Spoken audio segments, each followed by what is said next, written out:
بسم اللہ الرحمن الرحیم۔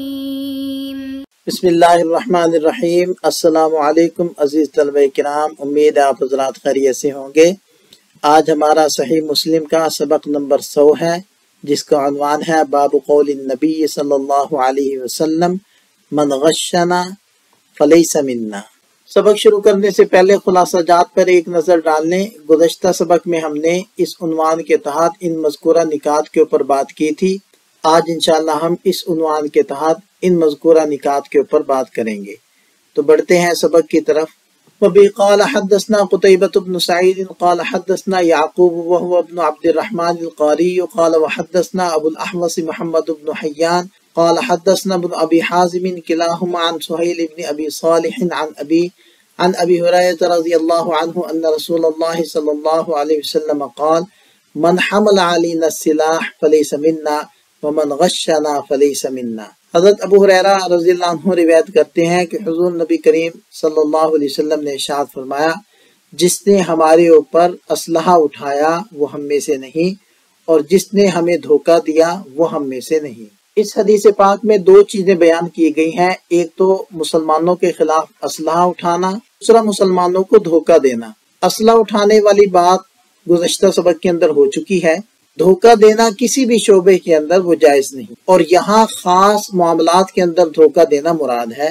اور اگلی حدیث کے اندر ایک قصہ بھی آ رہا ہے کہ نبی پاک صلی اللہ علیہ وسلم جب بازار سے گزرے تو وہاں ایک صاحب نے غلے کا ڈھیر لگایا ہوا تھا۔ آپ علیہ السلام نے غلے میں ہاتھ ڈالا تو اندر نمی محسوس ہوئی۔ آپ علیہ السلام نے ارشاد فرمایا کہ تمہیں چاہیے کہ تم نمی والی گندم کا حصہ اوپر کر دو تاکہ خریدار کسی دھوکے میں نہ رہے اور وہ نمی والی دیکھ کر اس کے مطابق قیمت لگا کر خریدے۔